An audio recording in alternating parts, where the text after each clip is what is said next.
108 வைணவ திருத்தலங்களில் ஒன்றானதும் திருமங்கையாழ்வாரால் பாடல் பெற்ற தலப்பெருமை கொண்டதுமான மதுரை அருள்மிகு கூடலழகர் பெருமாள் திருக்கோயிலில் பகல் 10 உற்சவம் கோலாகலமாக தொடங்கியது.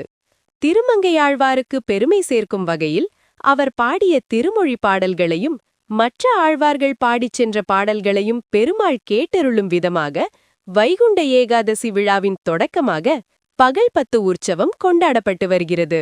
மேலும் பகல் 10 நம்மாழ்வாரின் பாசுரங்களைத் தவிர திருமங்கையாழ்வாரின் திருமொழி பாசுரங்களும் ஓதப்படுவதால் பகல் 10 திருவிழா திருமொழி திருவிழா என்றும், இரா 10 காலங்களில் நம்மாழ்வரின் திருவாய்மொழி பாசுரங்கள் ஓதப்படுவதால் திருவார்மொழி திருவிழா என்றும் அழைக்கப்படுகிறது. அந்த வகையில் மதுரை அருள்மிகு கூடலழகர் பெருமாள் திருக்கோயிலில் நடைபெறும் சிறப்பு பெற்ற விழாக்களில் ஒன்றான இவ்விழாவையொட்டி காலையில் கூடலழகர் பெருமாள் கோயில் வளாக ஆடி வீதியில் அமைந்துள்ள மண்டபத்தில் சிறப்பு அலங்காரத்தில் பெருமாள் எழுந்தருளினார்.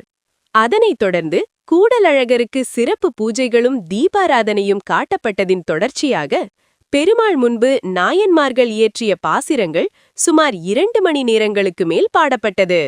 விழாவில் பக்தர்கள் ஏராளமானோர் பங்கேற்று சுவாமி தரிசனம் செய்தனர்.